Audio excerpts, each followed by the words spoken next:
नमस्कार, मैं नियाज खान और आप देख रहे हैं एनएमएफ न्यूज। कहते हैं कि राजनीति में कुछ भी परमानेंट नहीं होता, सब कुछ वक्त का खेल होता है। और राजनीति में जब कोई पार्टी या फिर नेता किसी दूसरे पार्टी या फिर नेता से हाथ मिला रहा होता है तो वास्तव में वो उसके वक्त से हाथ मिला रहा होता है, क्योंकि राजनीति में सब कुछ समय का ही खेल होता है। और जो राजनेता समय का खेल और उसकी नजाकत को नहीं समझता तो फिर वो सियासी मैदान में मात खा जाता है। फिलहाल महाराष्ट्र की सियासत इसका सबसे बड़ा जीता जागता उदाहरण है। महाराष्ट्र की सियासत में सत्ता का खेल पिछले कुछ सालों से सबको चौंका रहा है।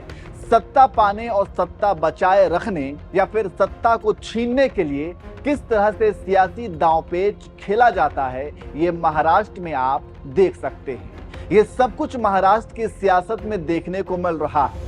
मैं तो कहता हूं कि राजनीतिक शास्त्र के छात्रों को महाराष्ट्र की राजनीति पर शोध करना चाहिए। वैसे अगर आप राजनीति में थोड़ी बहुत भी दिलचस्पी रखते हैं या फिर समझ रखते हैं तो फिर आपको पता होना चाहिए कि राजनीति में कोई भी अचानक हुआ उलटफेर वास्तव में वो अचानक नहीं होता। इसकी स्क्रिप्ट बहुत पहले से लिखी जाती है।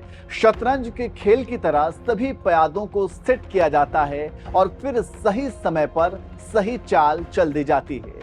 ऐसा ही हुआ था जब एकनाथ शिंदे ने शिवसेना से बगावत की थी और एक झटके में उद्धव ठाकरे से सीएम की कुर्सी छीन ली।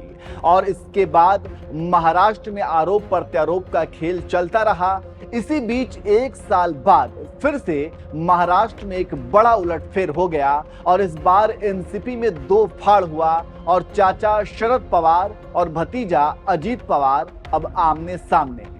जी हां, आपको बता दें कि अजीत पवार ने 18 विधायकों के साथ महाराष्ट्र सरकार में शामिल हो गए और इसमें 8 को मंत्री पद भी मिल गया। और इस उलटफेर ने महाराष्ट्र की राजनीति का समीकरण भी बिल्कुल बदल कर रख दिया है। इस समय एनसीपी नेता अजीत पवार भले ही इस उलटफेर के केंद्र में दिखाई दे रहे हैं, लेकिन इस सियासी पिक्चर के और भी कई किरदार हैं।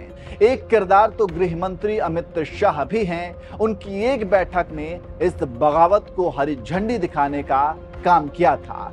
यानी कि इस उलटफेर के इनसाइड स्टोरी में काफी कुछ छिपा हुआ है। तो चलिए आपको एक एक करके वो सभी इनसाइड स्टोरी को बता देते हैं।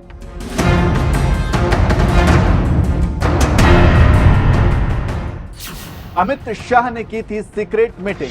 असल में बताया जा रहा है कि पिछले हफ्ते गृह मंत्री अमित शाह से मुख्यमंत्री एकनाथ शिंदे और डिप्टी सीएम देवेंद्र फडणवीस की एक अहम मुलाकात हुई थी। ये मीटिंग राजधानी दिल्ली में की गई थी, जहां पर अजीत पवार को लेकर बात की गई थी। अब तक बीजेपी ने तो इस पर कोई ऑफिशियली बयान जारी नहीं किया, लेकिन ऐसा कहा जा रहा है कि इस मीटिंग में ही सब कुछ तय हो गया था।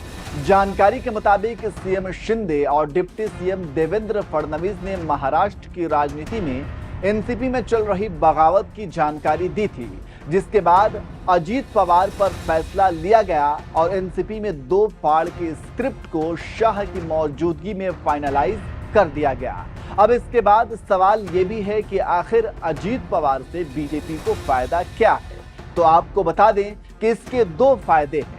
पहला, 2024 के लोकसभा चुनाव में अब महाराष्ट्र की 48 सीटों पर पार्टी खुद को पहले से ज्यादा मजबूत महसूस करेगी। और दूसरा, जिस विपक्षी एकता की पिछले कई दिनों से कवायद चल रही है उसमें भी बड़ी सेंधमारी लगेगी। वैसे राजनीतिक जानकारों का ये भी कहना है कि सीएम एकनाथ शिंदे की बढ़ती ताकत को सीमित करने के लिए अजीत पवार का इस्तेमाल किया जा रहा है। उनका साथ आना बीजेपी को पावर गेम को कुछ हद तक बैलेंस करने का एक मौका दे देगा। इसके अलावा अभी तक विधायकों की अयोग्यता पर भी कोई फैसला नहीं आया है। ऐसे में शिंदे सरकार के लिए असमंजस की स्थिति बनी हुई है। अब जब अजीत वाली एनसीपी का साथ मिल गया तो उस स्थिति में विधानसभा में बीजेपी के पास बिना शिंदे के भी मजबूत नंबर मौजूद है। तो इस तरह से आप समझ गए होंगे कि महाराष्ट्र में इस बड़े उलटफेर की स्क्रिप्ट बहुत पहले ही लिखी जा चुकी थी और इससे बीजेपी ने महाराष्ट्र में एक तरफ खुद को मजबूत किया है तो वहीं दूसरी तरफ विपक्षी दलों की एकता में भी सेंधमारी की है। वैसे महाराष्ट्र में जो कुछ भी हुआ उसे आप कैसे देखते हैं, कमेंट करके जरूर बताएं। यहाँ कल रात को भेजा था, ईमेल पे, व्हाट्सएप पे, फिजिकली भेजा था। आज सुबह उन्होंने मेरे से मुझे फोन उनका आया और उन्होंने कहा कि मुझे ये पिटीशन मिला है, मैं देख के पढ़ के इसके बारे में निर्णय करता हूं। हमने उनको विनती की है कि वो जल्द से जल्द हमें हियरिंग का मौका दे। 40 लोग उनके साथ ऐसा कहा जा रहा है। ऐसा है कि अभी आज पवार साहब सातारा गए हैं। कल जो शपथ ले रहे थे, शपथ विधि में मौजूद थे, उसमें से काफी लोग एमएलए पवार साहब को मिलने को भी गए हैं। इसीलिए हम किसी को, हमारे साथ कितने लोग हैं ये हम समझते हैं 53-9 ये हमारे साथ है। हमें किसी पे अन्याय नहीं करना चाहिए और हम उनको पूरा मौका देंगे वापस आने का। लेकिन साथ साथ में जो नहीं आते हैं, जो पार्टी की लाइन छोड़ के जाते हैं, उनके ऊपर आवश्यक जो कानूनी कार्रवाई है वो हम इवेंचुअली करेंगे। सारे विधायक आप लोगों के संपर्क में हैं? काफी संपर्क में है, सब नहीं है, काफी संपर्क है। काय टीका सांगा ना। राणे साहब, you are very senior leader of Maharashtra. क्या महाआघाड़ी के नेता और भी अभी भाजपा में आ सकते हैं? और जैसा चुनाव नजीक आएगा जैसे महाआघाड़ी के काफी नेता आ जाएंगे। लेकिन पवार साहब का कॉन्फिडेंस काफी हाई है कि मैं पार्टी को फिर से खड़ा कर लूंगा, लोग मेरे साथ हैं, मैं लोगों के बीच जाऊंगा। पवार साहब इसके पहले भी सेम कहते थे, मेरे साथ है, पार्टी मजबूत है, मैं अध्यक्ष हूँ। तो उनके ही सामने ये सब 40 लोग निकल गए। इतना आसान नहीं है पार्टी फिर खड़ा करना आज के तारीख में। और इधर तो सरकार है, इधर सरकार है, दिल्ली में सरकार है, आसान नहीं है। देवेंद्रजींवर तसं म्हटलं जात आहे की नाही ना, मी आता नाही बोल। तू एक प्रश्नाला 3 दिले। उद्धव साहब खेमा बिल्कुल चुप है सर। हाँ? उद्धव साहब बिल्कुल चुप हैं। क्या उनको टेंशन में आए हो अभी? हाँ, वो क्या रहा है उनका? एक तो खुद के 10 भी विधायक नहीं रहे, अभी वो महाआघाड़ी की बात करते कुछ 2-3 साल पहले के बलूते, खुद के बलूते पर हम चुनाव लड़ेंगे बोल रहे थे अकेला। अभी आघाड़ी में गए, अभी आघाड़ी भी बिगड़ गई, अभी उनका क्या रहा? और उनके राजनीति को गंदा बोलना ठीक नहीं है। और ये हमने अजीत पवार को तोड़ा नहीं है, वो खुद टूटकर यहाँ आई है।